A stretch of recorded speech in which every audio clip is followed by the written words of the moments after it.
Yum, yum. It's time for a tasty and refreshing snack.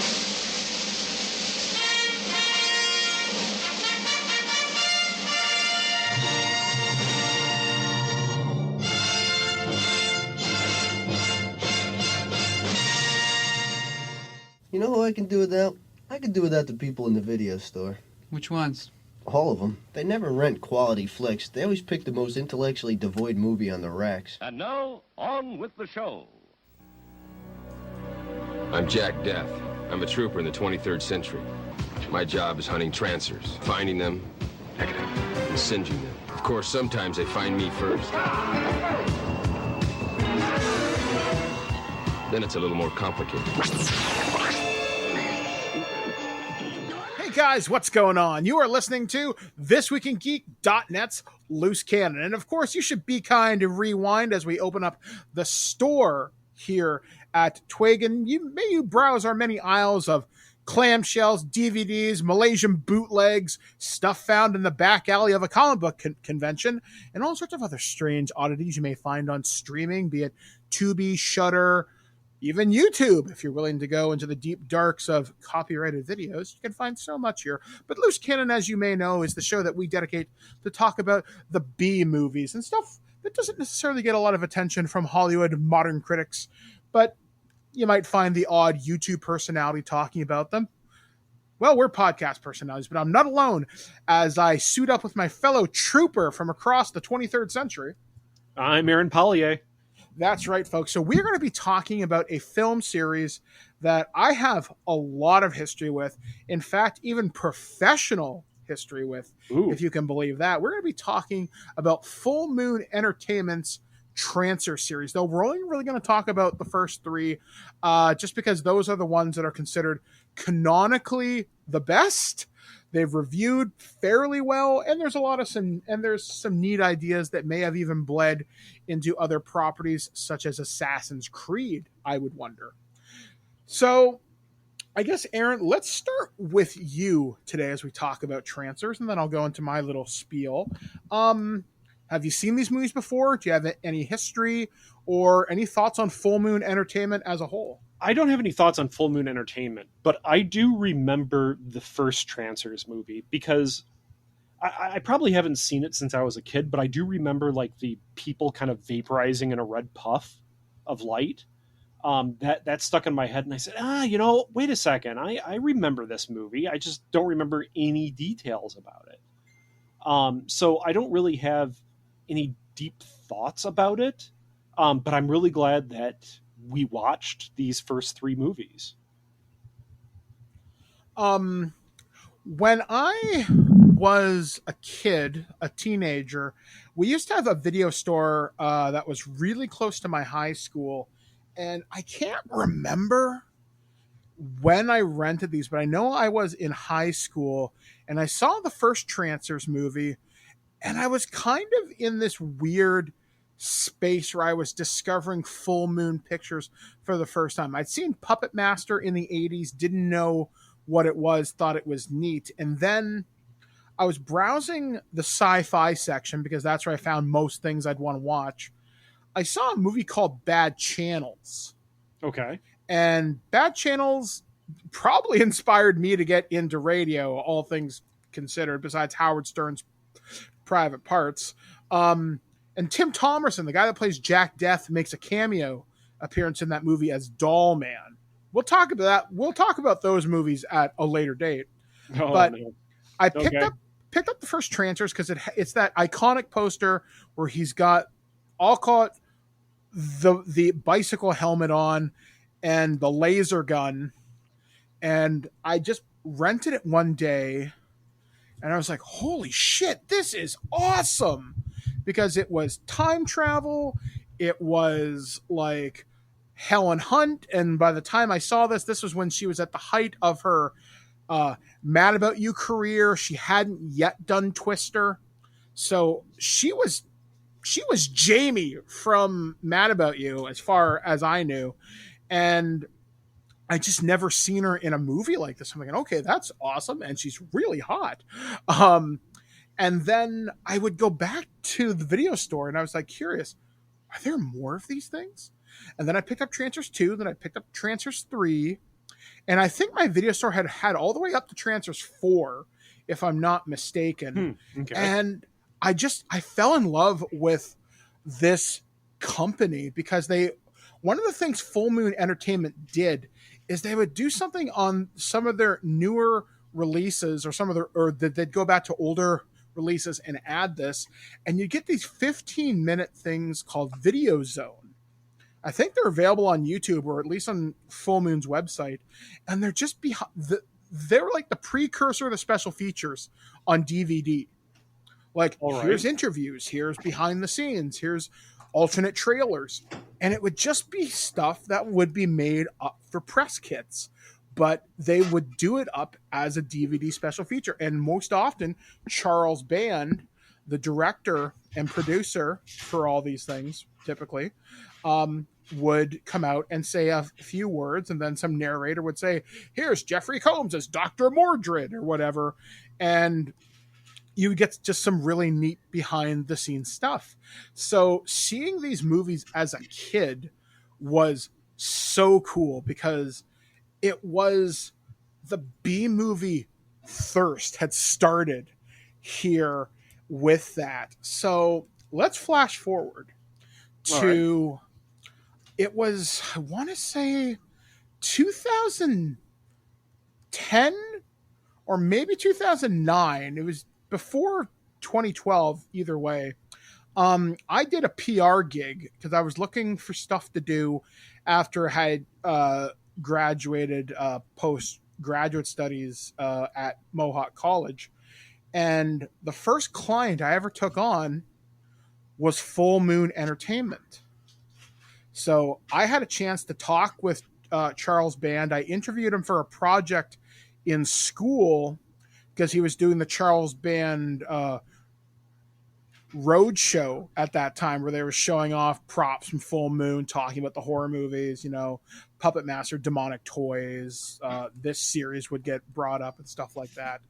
And I was to book radio tours in the cities he was going to. And I got a few hits off of it. I remember a lot of radio stations don't like to talk horror movies first thing in the morning, but local content is king, and I think we got a couple of dates out of it. Now, I actually had a chance to go to Full Moon's offices once. Okay. I was at the Video Game Awards in 2009. I was there with some listeners of the show would recognize Handsome Tom, formerly of Screw Attack and the Game Heroes. And we were in town because we were there for the Spike TV kind of Video Game Awards. So I went to go pick up my check for my services done. And I said to them, like, can I come down and see the offices? And to them, they're like, why would you want to come down here? It's just a boring office in like this industrial place. And it was like something out of like Who Framed Roger Rabbit at the time. I had to go up this giant industrial elevator. And it was just a warehouse full of props and stuff. And I think I remember seeing the evil bong or something sitting on a shelf and just other crazy things. I didn't get to meet Charles Band that day, and I'm so sad that I didn't. But I met my PR rep contact. He handed me a check. He's like, hey, man, enjoy your stay in Los Angeles. Give us a call the next time you're in town. And I was like, cool, thank you. And it was just kind of surreal. The company that started out as a curiosity in the video store, I would end up working for years later. That's a really cool experience. Yeah, like it was so neat. So let's talk about these movies. So the first movie came out in 1984. So the same year as The Terminator. And this was when it was under the Empire Pictures by Charles Band. And this movie's notable for starring comedian Tim Thomerson, but he'd had a number of other roles in other movies, but he was primarily a funny guy. And this is where he got a lot of recognition for years. And it was also Helen Hunt's first leading role. She'd done some movies before, but this is one where she really got a chance to be, hi, I am second billed here, I think. Also, a lot of this information comes from a YouTube channel called Good Bad Flicks. The guy's name is Cecil. He is amazing. Go give him some love. He has two videos on this. I've watched Good Bad Flicks. Yeah. Yeah. Good guy. So the first movie takes place in the 23rd century, and there are these zombie-like creatures known as Trancers, run by this guy named Martin Whistler, who's like a cult leader and basically your typical evil genius dude. So what happens with Trancers, he kills your will. You're essentially dead on the inside. You're like a meat puppet, but you're like a sleeper agent that can be activated at any time. Superhuman strength, durability, but your face gets all fucked up and you look like a zombie. So Jack Death is working in the city of Angel City in the 23rd century, and he walks into a diner. He's like, "Hey, pal, I have a suspicion that you're a trancer. I'm giving you long list of nonsensical numbers. Let me see your ID." "I'm not a trancer, pal." And then this kindly old waitress is like, "Can I get you a cup of coffee?" And he's like, "No, lady, fuck off." And then the lady turns into a trancer and jumps him. And in the future, they have guns, but they're called heaters. So you're supposed to singe Trancers. So a fight breaks out. She throws like a pot of stew at him, which I always thought was really clever. And he zaps her with the gun, and she disappears into this puff of red smoke and this outline. So much like how the Borg discard members who are too damaged to be regenerated, you'd wonder. So yeah, it's kind of like the mutants from this island Earth. They just kind of leave the fresh scent of pine behind. That's it. Yeah, like it's kind of clever too, because if there's a Trancer fight, oh yeah, there was a zombie here, right? So where's the body, right? So they're self-cleaning bad guys.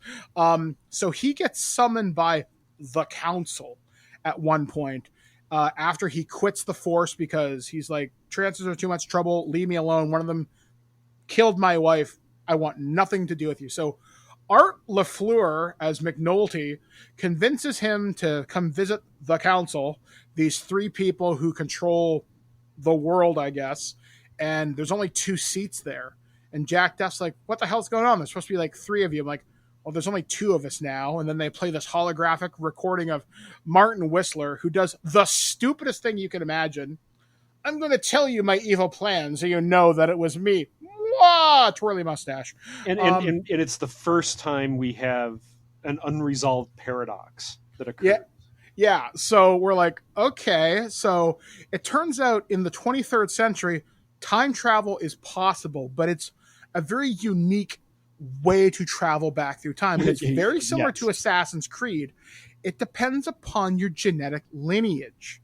So you can travel, as they say, down the line or up the line using your genetic ancestor. So they inject you with a drug. Somehow they can program the year, but whatever. They can also send things back in time that aren't alive. Yeah. So it's not, time travel's possible even if you're not alive and not through genetics. Yeah, although it seems like there's a limit on what can be taken back, or there's some weird funky science they never quite explain. So Jack gets sent back to 1985 and wakes up in his ancestral body of Philip Death. And he's just woken up after having a night of fun with Lena, played by Helen Hunt, who works as a Christmas elf. And the plot of Martin Whistler, as he details his evil plan, is to go back in time to 1985 to kill the Council's ancestors. And he's already killed one. So the Council's ancestors is somebody who works at a surf shop and a washed-up baseball player who's an alcoholic living on Skid Row. So the first movie follows Jack's adventures to find Whistler and bring him to justice. Now, before he left from the future, when the Council says we want him brought back, we want to bring him back on charges. So when you go back in time, here's the antidote to bring his consciousness back to the present. And he's like, yeah, well, if I'm doing this, I'm doing it my way. And he zaps the body and it explodes. So now he's got no body to come back to if So they he's just ever going to die if he brings him back. Yeah. Yeah, exactly. So the movie is their adventures, but when Whistler went back, he's now in the body of a police lieutenant, which means he's very difficult to get there because he's always surrounded. Plus, he's already in the past and he's making new Trancers. So he always has bodyguards around him or mooks that'll do things for him. And as the movie unfolds, Lena starts to believe Jack that he really is from the future. Because at one point he uses a device called the long second watch, which I always thought was kind of cool. It's a neat idea. They just don't use it well. Yeah. So the long second watch is a device which stretches 1 second into 10, but it only will work once. So he rescues her and she's like, okay, maybe you're not crazy. Let's talk. And eventually a lot of talking, a lot of back and forth. And the movie concludes with them finding Hap at Skid Row. They confront Whistler. Hilarity ensues. Whistler gets defeated by a baseball, falls off a building, and Jack and him are about to face off. They're going to shoot each other. And Jack jabs the antidote for the time travel for Whistler to go home. Obviously, as I mentioned, there's no body, so he's dead. Yep. And Jack doesn't want to kill the police lieutenant because that's an innocent guy whose body has been hijacked. Yes. And we're going to have some questions here. Yeah, I have a lot of issues. Okay, first of all, let me say, I actually enjoyed this movie. I thought there was a lot of cool stuff in it. I liked the cheap special effects. I thought they were still well done for as cheap as they were. I liked the kind of ideas that they were putting forth in this. The time travel makes no sense. Character actions make no sense in this movie, though. And the ethics of all the characters are awful in this. And it gets worse in the second movie. But right in the beginning, when the third council member is gone, there should be another council member there. Like, the point is you've just wiped out one council member from history, and there's always supposed to be 3 council members, so why isn't there a third council member, just a different person? Here's my question, because we're nerds. We've just watched Loki, we've seen Avengers, Infinity War, we've seen Back to the Future, we've seen Doctor Who, The Terminator. We've seen a million time travel movies. And as you pointed out, Paradox. If this guy's been erased from history, how would you even know that? Yeah, you wouldn't know that. And that's the first time travel problem. Okay, the second time travel problem is supposedly they can only send you back along your genetic line, but then we immediately see that that's not the case, that they can send back inanimate objects just fine, and get it to you right next to where your consciousness has gone. So already we know that time travel just in general is possible outside of that.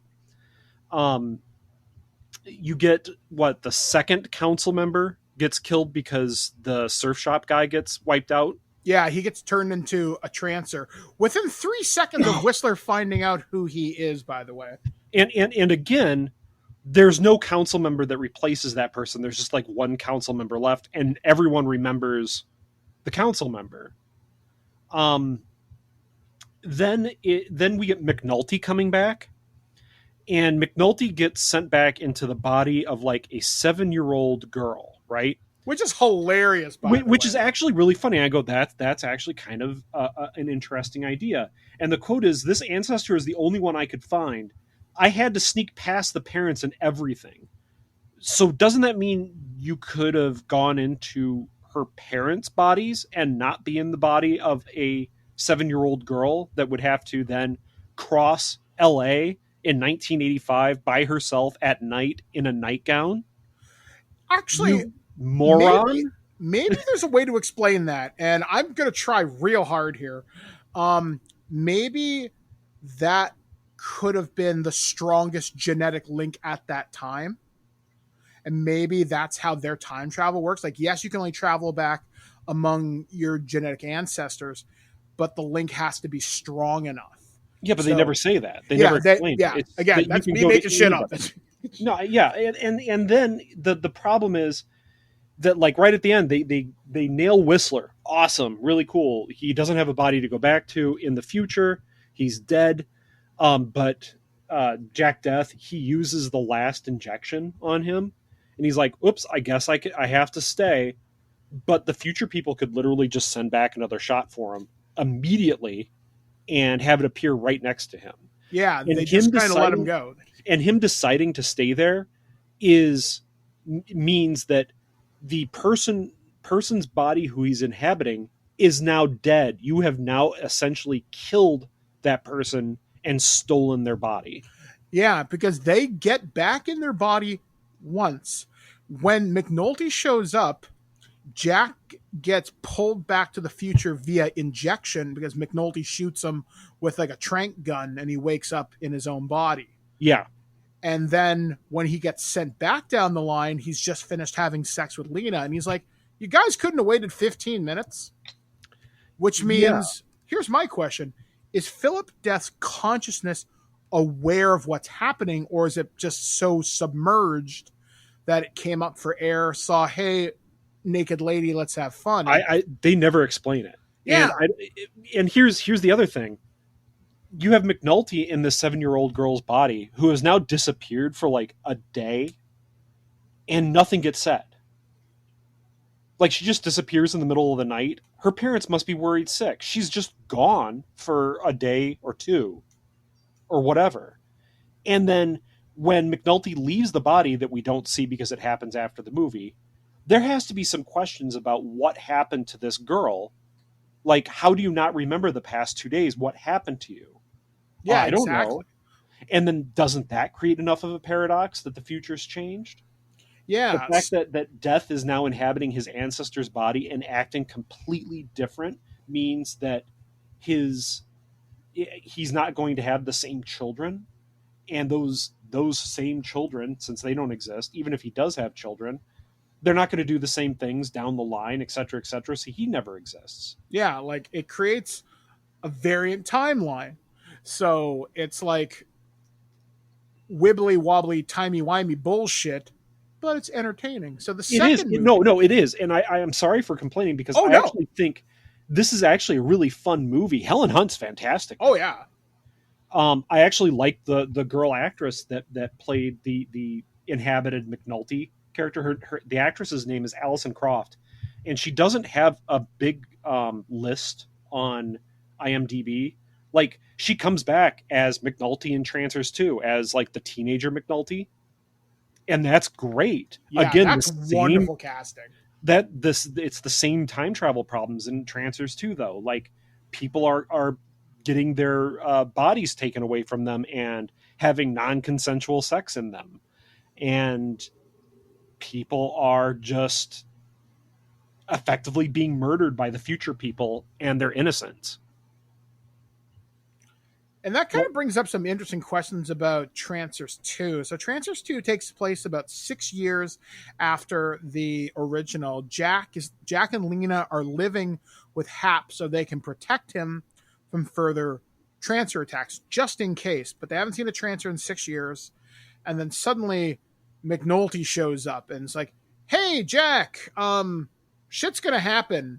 And then the lawn people attack him, and there's this wonderful scene because it's so ridiculous where you see Jack pull a Beretta and chase down a Trancer in a golf cart and shoot him. Yeah. It's so ridiculous. This movie has a ridiculous moment with an exploding ham at one point. Yeah, if I want an exploding ham, I'll rather take the mustard or something like that. Something like that, yeah. Quote is like, insane. It's like, what? So what happened is McNulty and I can't remember the name of the scientist. Somebody from Family Matters, one of the aunts, have found out that there's new Trancers, and Whistler had a brother, and Art LaFleur does this wonderful inflection, and he's like, he had a brother? How did we not know? And Family Matters woman is like, well, there it is. And there's something I noticed thanks to Cecil's video from Good Bad Flicks. When he's talking in the same conversation, he grabs his crotch and then smells it. Yeah. That's so weird. That's the take they went with. Yeah. But it's strange. So they found out Whistler is in 1992, and he's building a Trancer farm. Somehow he's building an army of Trancers, and they don't know where he's getting the raw material for it, because it shouldn't be possible. So long story short, it turns out he's synthesizing a drug that won't exist for a couple of 100 years, going among the homeless, the disabled, the mentally insane, or whatever. He's breaking their wills in these facilities under the guise of environmentalism. Like, there's all these greenhouses and them doing environmental work. And he feeds them this drug which breaks their will, because that's how you become a Trancer. It's like super heroin. That's yeah. what it is. Yeah. So it breaks your will down so much that you're easy to influence, and then bang, you're Trancer food. So it's them trying to figure out, how do we stop this guy? But the secondary plot is there's a woman in an insane asylum. She's another agent from the future. And wouldn't you know it, because plot convenience, it's Jack Death's dead wife. So the agency from the future, the council, went back a day before she was murdered and sent her back here to kill Trancers. But she never came home in this new device they called the TCL chamber, which allows one person to come back in their body. Because one thing I forgot to mention in the beginning of this is Jack has been gone 6 years. In the future, his body is still hooked up. However, they say, well, Jack can't come home now. And they're like, why? His body's right here. I'm like, yeah, but it's calcified. He's been gone too long. Yeah, they say ossified. Ossified, that's what they say. Oh, okay. And Yeah, I always thought that was clever. Yeah, no, I agree. That is. So his wife is back in the past with him. Lena is his wife in the present, and hilarious hijinks ensue. There's an argument at one point where Lena catches Jack and his wife Alice kissing, and he's like, but that's my wife. He's like, I'm your wife. He's like, it's complicated, honey. Can you put this on the back burner for 48 hours? Yeah. And she's like, yeah, no, I'm not going to do that. I'll just go take a powder. No. And then he explains to her a little bit later on. He's like, look, Lena, she doesn't know it, but I do. The second she gets sent back up the line, she'll be dead the day after tomorrow. She literally only has 48 hours. There's nothing we can do to change that. So that's another time travel issue. Like, why can't you change this one event? Yeah. And then eventually there's a huge showdown at the Trancer farm where Alice has regained her memories because she was drugged up to be a Trancer at one point. But because when she got sent back, she was in the body of a mental patient. Wrong place, wrong time. Bad things happened to her, and she'd been trapped there for a while. So they all team up against the new Trancer, Dr. Eduardo. Those are two separate words, by the way. And Jeffrey Combs, not as Dr. Mordred or Dr. Herbert West. And huge fight breaks out. Jack obviously kills Dr. Eduardo, but McNulty says, look, you've got to get in the TCL chamber. Somebody's got to go home. I've got to explain this. You have 3 minutes, pick, more or less. And Jack says to Alice, look, if you go back up the line with the serum, you're dead.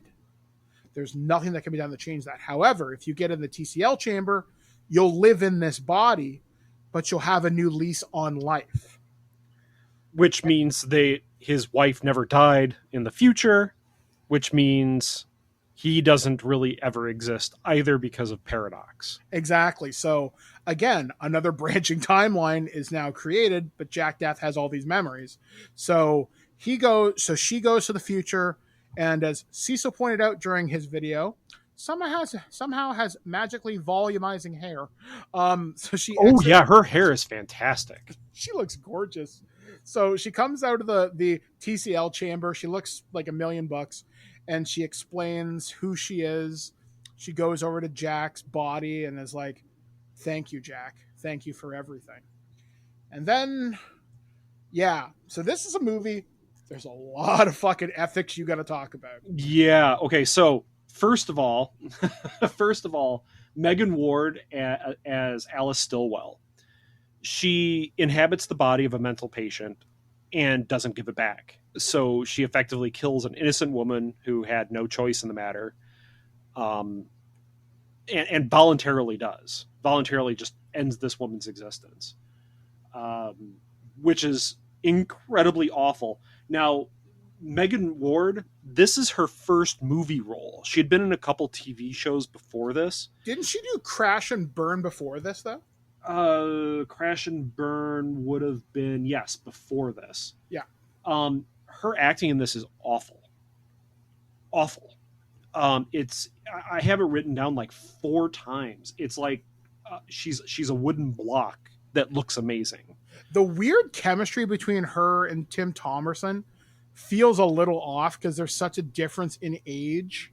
And she has one of the lines where they're like sitting in the car and talking and having this kind of heart to heart, and I put heart to heart in giant quotes. She has this line where, "You're the only man I've ever had sex with," and then she passes out. And I cannot put not enough. Okay, let me rephrase that. There is no way anyone can say that line with less emotion than she did. Like, I went back. Was she just kind of like pretending to be a human being? Was she trying to be Data for a moment? Like, there's no emotion to most of these scenes. And I don't know if you also noticed that all the conversations in this movie are shot reverse shot in close.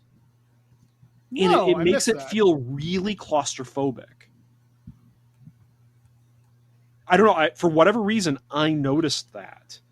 One of the things that I noticed in this is Tim Thomerson gets a lot more one-liners in this. I would argue he probably had some pretty good input, or they let him improv on the spot a couple times.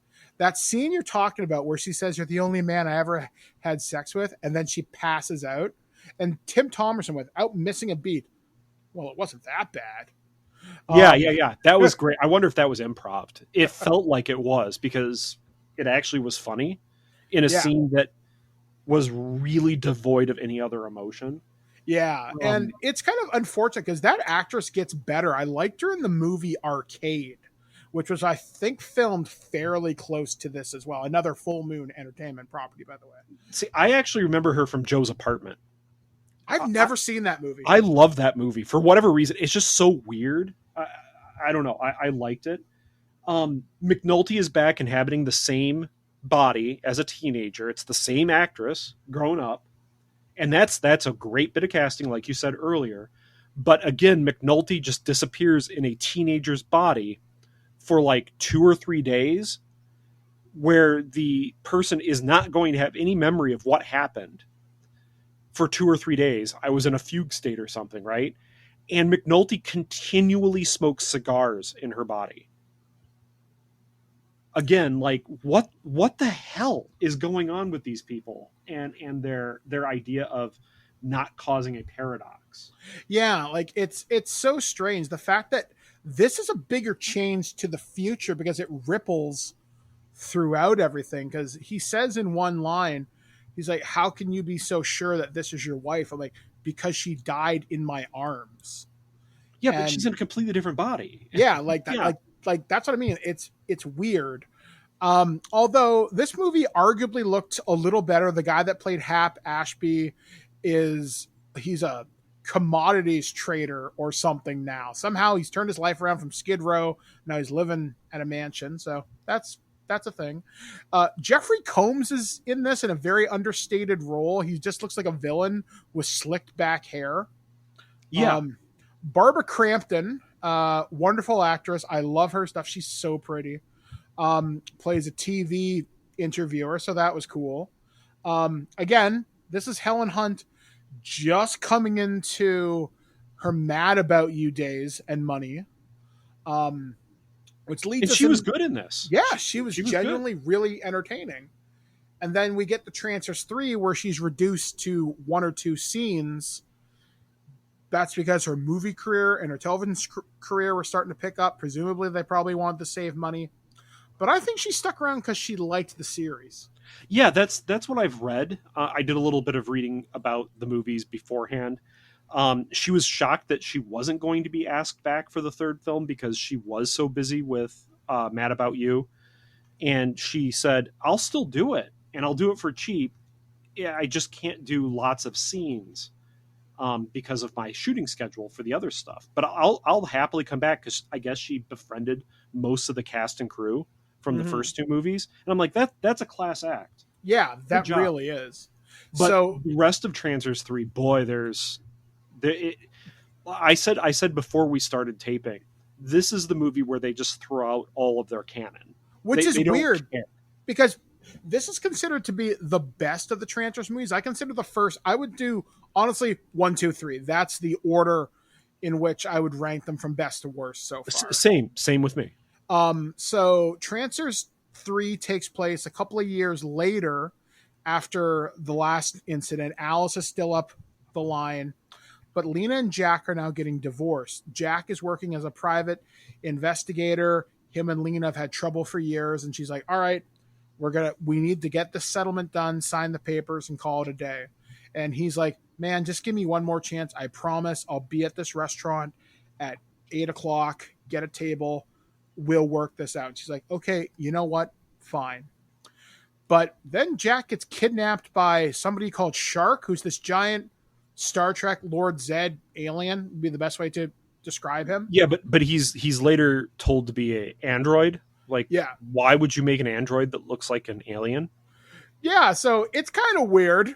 So he comes back, kidnaps Jack, brings him back in the discount TARDIS, which is the new TCL chamber, which looks like it was a partially disassembled phone booth, and they stuck number pads all over it. Yeah, I said, is this a reference to Bill and Ted or Doctor Who or both? I can't tell. Yeah, it was so weird. So they both cram into the TCL chamber. They come back to the future. There's a full-blown Trancer war. And turns out there's millions of these things. The council's effectively wiped out. Alice is now a colonel leading the resistance.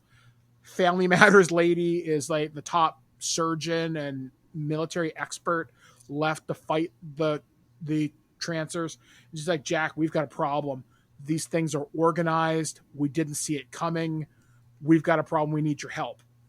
So they're able to find out because Lena in the past became an investigative reporter after she and Jack had left.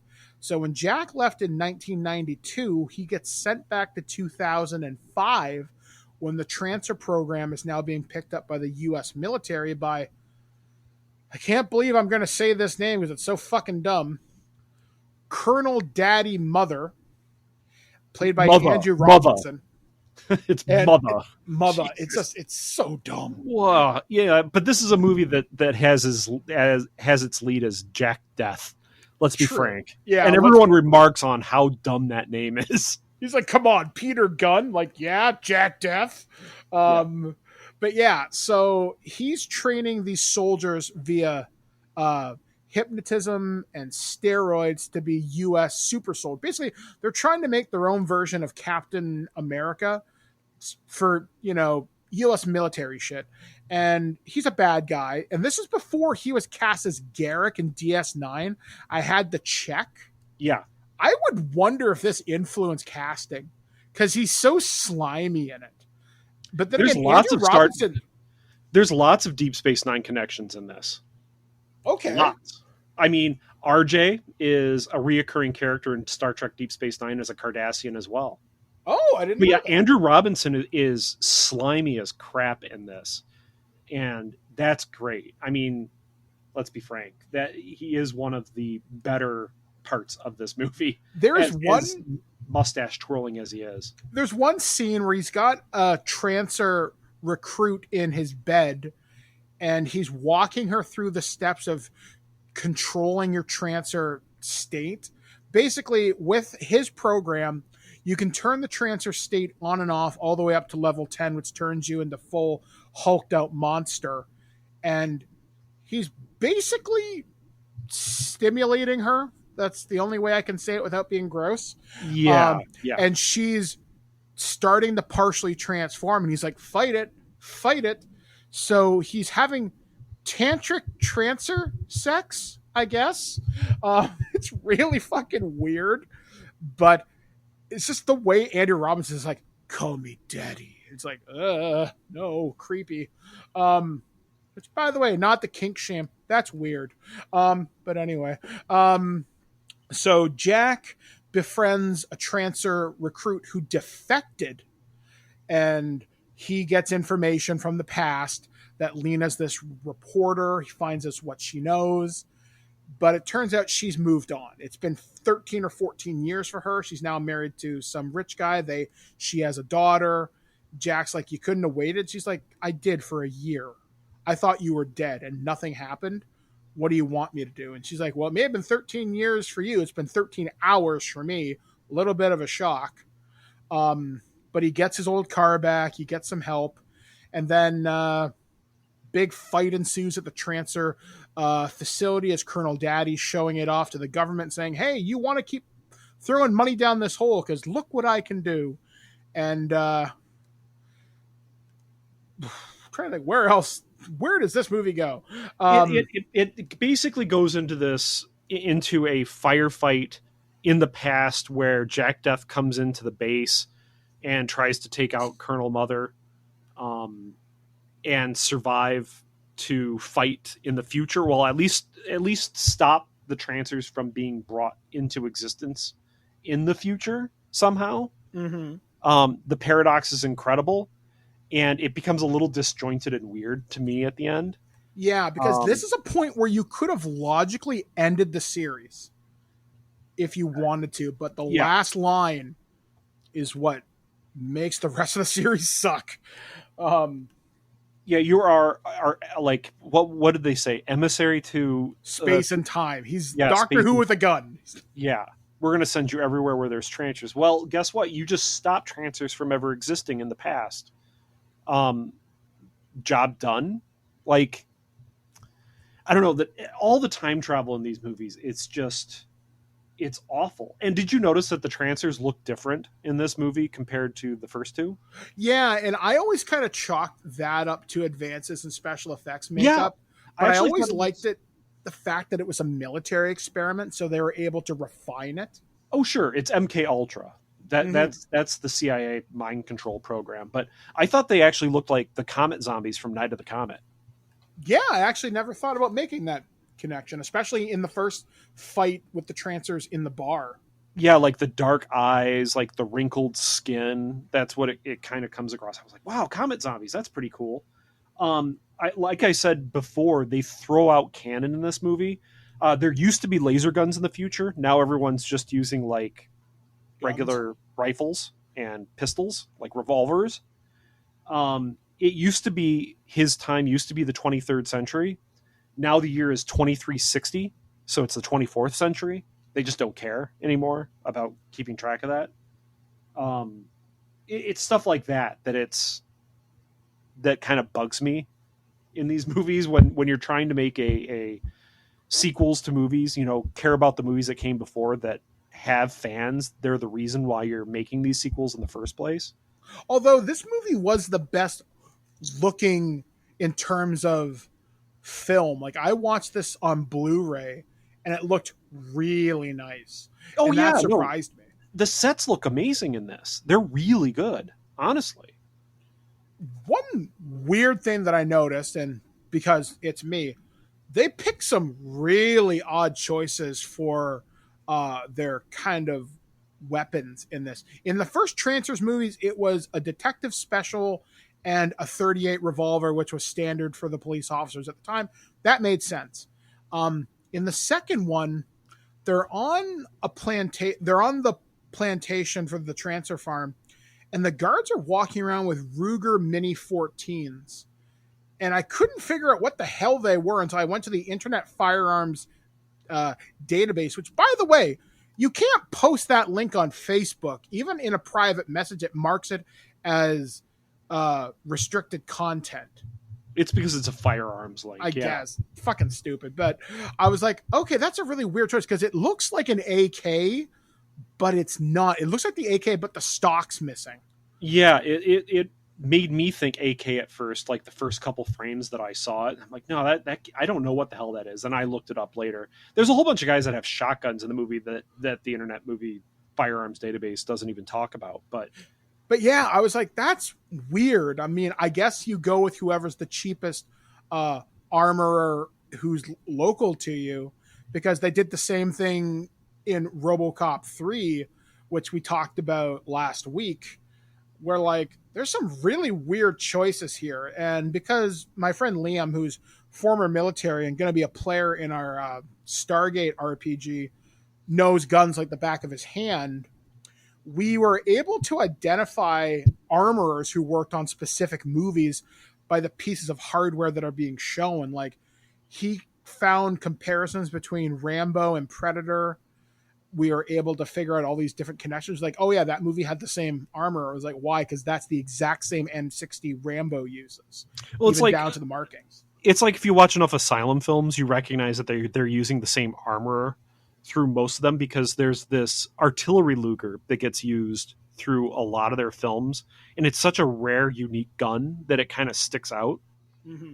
I don't know. Yeah, you can note behind the scenes stuff just with firearms. I don't know. Yeah, I agree. Yeah, like, it's really cool. I mean, one of the things, there's a connection between Power Rangers and Starship Troopers. I think Lost Galaxy recycles the Federation's armor for the mobile infantry. But back to Trancers. Tim Thomerson, for a really long time, was one of my favorite actors because of these movies. Now, there are 6 of these. Jack appears in 5 of them, and only in archival footage in the 6th one. But there is a prequel, or kind of like a mini movie, which was called City of Lost Angels, which is technically Trancers 1.5, which happens between Trancers 1 and 2, and it was part of an anthology movie that was going to be put out but was never finished. 2 of those movies have been found, City of Lost Angels and something else, and I think it stars Jeffrey Combs, but don't quote me on that. But the 3rd movie has never been found, and you could get it only on Blu-ray if you wanted to see it. I haven't yet. I just happen to know someone who has most of these movies. And there was a comic book series that came out. There was one in the 90s and one as late as 2015 that lasted 3 issues. Tim Thomerson has played multiple characters. The last time he played Jack Death actually was a cameo role in Evil Bong. So figure that one out. Wow. But he's played characters like Jack Death, like Dollman, aka Brick Bardo. He's always in anything Full Moon whenever they ask him to, pretty much. He's a funny guy. He's got this wonderful, cocky charisma. He's like an asshole version of Humphrey Bogart. He's the West Coast version of Bruce Campbell. Yeah, that's a really good way to kind of look at it, actually. Like, he's likable enough. And I saw this tweet on Twitter. I had to search for it because I typed in Tim Thomerson. So I was curious to see if he had a Twitter account. Evidently, he doesn't. But some person, some lady said she wants to get Tim Thomerson and Tom Atkins in a buddy cop movie focusing on mustaches. And I can't think of a better movie that I'd like to see because I really enjoy Tom Atkins. And I really like Tim Thomerson. He's like 75 now. So if I really want to interview him, I maybe better step on it. Yeah, set something out. But yeah, like, these movies brought me so much joy. And then the series after the 4th one, they go to medieval Europe, but it's a different universe called Orpheus or Odysseus or something. And Trancers are now vampire-like creatures called nobles. And in the 6th movie, which came out in like the early 2000s, he goes back into the body of his daughter named Josephine. and he randomly decides to stay in that body for the rest of his life to protect the future from Trancers, and they changed the rules of time travel back to the serum as opposed to the TCL chamber. It's been a really long time since I've seen these movies. I'm probably remembering it wrong. So he personality murders his own daughter? Yeah, basically. Jeez, what the hell? Ugh. And all the footage of him is archival. So Tim Thomerson's like, nope. And pieced out of that project. I think the idea of a gender swap Jack Death is kind of interesting. Sure, but I mean, it's just such an awful ethical thing that they're doing throughout these movies. Like, these people are I mean, they're staying in their bodies. It's not like the original inhabitants are around anymore. They're not. They don't have a choice in this. Yeah, like, it's weird to wonder, are they conscious? Are they functionally dead? Do they go to a different place? Like, obviously, we're looking at this way too deep, but it's a fascinating thing to talk about because this is a time travel I've never seen, and the going down the line via the lineage reminds me a lot of Assassin's Creed and The Animus, whereas there you can explore it via computer. There's no real danger. You'll just get desynchronized if you die because that's not how the future was supposed to play out. It's just no different than a game over screen. Whereas here, if you go down the line and die, you're fucking dead. And you create a giant paradox. Yeah, and you create a giant paradox. Now, one of the weirder bits of tie-in merchandise that I looked into this, turns out there was supposed to be Trancers toys at one point. Wow. There are some images on Google from what I understand. I haven't looked. But I found this years ago, and I just remembered today, and I sent it to Aaron. If you look on Drive-Thru RPG, one of the premier places to get RPG books in PDF or print on demand, there's a Trancers RPG, and it's like $5. It's called 1985. There's an NPC Codex book as well. I think I have that too. But yeah, I was really surprised when they're like, there's a Trancers RPG, and I'm thinking that would be an interesting one shot to run. I couldn't imagine a long running campaign, but maybe I'm just not that inventive anymore. Play Trancers where you murder your ancestors. Yeah, I mean, that's a thing. I mean, if you were to play that game, you could answer those ethical questions because, like, for example, the girl who had the mental problem, that's a lot of ethical questions right there. Because obviously, whenever someone goes back in time, it's not like they're consenting. Yeah, exactly. And when you have sex in those bodies, you're not exactly consenting. When you murder somebody in those bodies, again, the only person who ever gets out of this really relatively unscathed, and you're probably going to be surprised with this answer, it's Whistler from the first movie. The ancestor, the cop, he's like, what just happened? Yeah, and that answers most of the questions of are they conscious or not. Yeah. He doesn't know what just happened. Yeah. They're not conscious. They are not aware of what's going on. So just imagine how scared that little girl is to wake up in Chinatown at 4:00 in the morning surrounded by bodies. Yeah, exactly. Or teenage McNulty. Just like, crap, I just blacked out for 3 days. I smell like cigar smoke and I have blood spray on me. Yeah, like there's just a lot of things. And then, you don't, like, time travel is so unpredictable in these movies. Like I said, there should be many moments like you shouldn't remember that. The Trancers have already been wiped out. And obviously it's a marketing thing. We want to make money and keep making this because I know Trancers 4 and 5 were filmed back to back because they had access to a castle. Cool, I guess. But I don't know. I think the first 3 movies are definitely worth checking out. The first one for sure. And yes. It's streaming so many places if you look around. I think you can watch it on Tubi. I think it's on Amazon Prime. It's not on Netflix. Full Moon has its own streaming service. You can watch it there. I would say the first two, I recommend the first two back to back. Like they are a good continuation of each other. The third one, while it looks great, I don't know if I would recommend it. There's some good actors and actresses in it, but I find with the Trancers movies, the first one leaves it open if they want to explore. Trancers 2, you could have ended it there and it would have been satisfactory. Jack gets his happily ever after and the Trancers are gone. Trancers 3, you stop the Trancer war. Now you're an emissary to space and time. Now it's open-ended. Now you can explore the multiverse. And you could have just left it at that. And that's the problem with direct-to-video sequels. They just keep milking the cow until nothing is left. And I don't know. This is a series. The idea, anyway, more fleshed out, more money. I would love to see this remade. Ooh, wow. I just don't know who could pull off a modern Jack Death. See, I'm generally the person that says don't remake something. Like, either you make something that is that uses what's already been done and continues the story, which is fine, or just leave it be.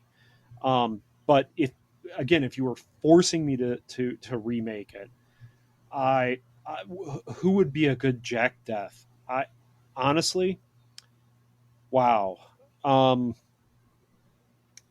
don't know. I couldn't tell you. I know what I would call the movie. I would call it Trancers, Old Man Death. I'd cast Tim Thomerson in very few scenes. I would have future Jack Death die. And I would have one of his ancestors. He sends one of his ancestors somehow comes back up the line and tries to figure out how to save Jack Death. He's like, no, my time is over. Now it's your turn.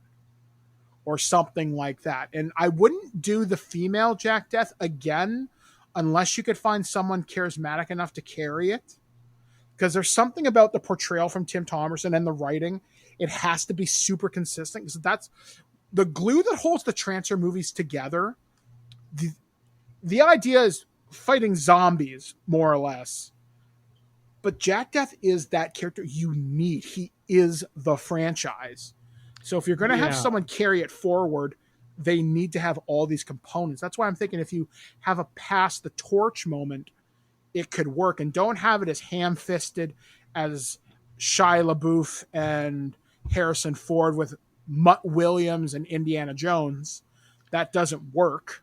Maybe it will. But I could see something along the lines of Loki. Yeah. Where you continue the series by saying, here are all the paradoxes that occurred that never got resolved. And here's all the future Jack Deaths or possible Trancer hunters. Maybe not even Jack Death. Like, because of the events of the first movie, Jack Death never exists in most timelines. Or maybe he becomes evil. Yeah. And so they're sending just other Trancer hunters back. And it's multiple different futures sending their hunters back to this one specific point. And they all have different motivations for being there or missions.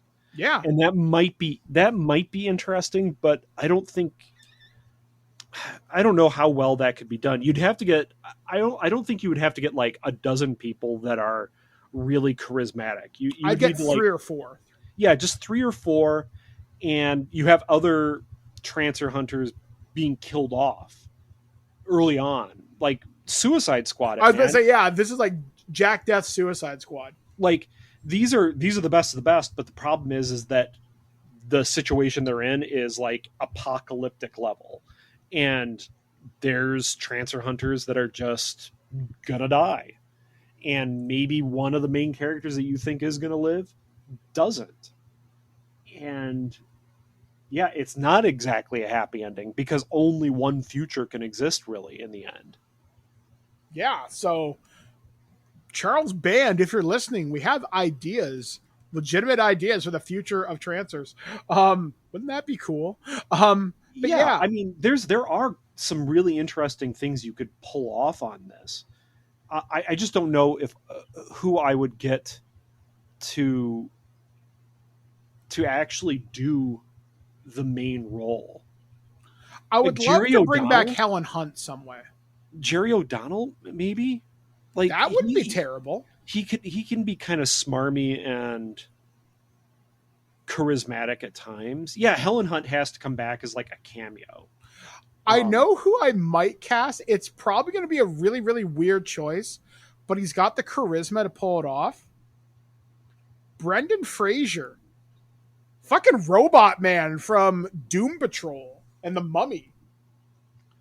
Brendan Fraser, wow. Just think about that comedic timing where he's like, oh yeah, I just singed the Trancer. Thanks for helping. Stuff like that. Yeah, I could see that. Yeah. I could see that, sure.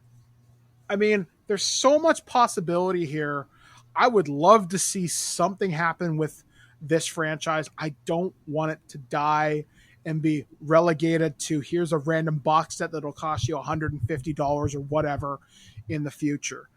I want more people to experience this because I think this series, or at least the first two for sure, are what direct-to-video can be with interesting storytelling, fun character actors. You don't need Disney money to make something funny or something interesting. Because I think these movies were produced for like less than $5 million a piece. I think the first one was like in the hundreds of thousands. Don't quote me on that, but it was cheap. Here's another actor, but he might be too old, but he would definitely fit the role. Ron Perlman. That'd be interesting. So he's buff Papa Death. My God, if you could cast Jack Death's father. Yeah, because I mean, you can imagine him as, you know, his character in Pacific Rim, just, you know, being way too assured of himself, smoking cigars, clinking around like the sheriff in an old West town. Just like, I'm a badass and I know it, and he really is. And he's really happy to inform everybody about just how badass he is. And I don't know, I could see that. Now, here's a question. Do you know whether Art LaFleur is still alive? Art LaFleur? No, I don't know. Because I would love a McNulty cameo, but I did notice this about Trancers 3. They do make specific mention that McNulty was killed in the first Trancer firefight of the war. Yeah, and supposedly he is still alive. Got to get him for a voice cameo, at least. Yeah, but if in the end, I'd probably rather have Alison Croft back. Yeah, Alison Croft back as McNulty. Like, just have her be the McNulty. Like, I had all these experiences as a kid where I'd black out for days, and the last time I blacked out was when I was 24, and I left a journal for myself, and it told me about the future, and I thought I was crazy, but like all this stuff started happening. You could make Alison Croft be the new Jack Death. I'm McNulty. Yeah, I'm the ancestor of McNulty. They never really say what her name is, really. Her actual name. They just always call her McNulty. But she could be like, now I have to be the Trancer hunter because there's no one else left. Yeah, you could have something completely focused on Alison Croft's character. And that might work. Chronicles. That'd be really fucking awesome, actually. So, folks, please check out this franchise. I think it's really worth checking out. It's funny. It's interesting. It's ethically questionable at times. Yes. But it's never not entertaining. And final thought, the bad guys in these are almost universally really, really, really great or memorable in some capacity. Whistler from the first one, great over-the-top villain. Dr. Eduardo, that cocky villain, but was kind of like the snake from the Jungle Book. And Colonel Daddy Mother is, well, that's Andrew Robinson. That's fucking Garrick. I don't need to say any more about him. Yeah, he's top notch. Yeah, he's a treasure. So that's going to bring this edition of Loose Cannon to a conclusion. Hopefully you enjoyed this deep dive into the Trancers franchise. Like I say, we may revisit 4, 5, 6 in a couple of months or sometime next year. Who knows? Coming up next time on Loose Cannon. Aaron suggested this to me, and I think it's a cool idea because I've got a weird history with this movie, though I've never seen it. Figure that one out.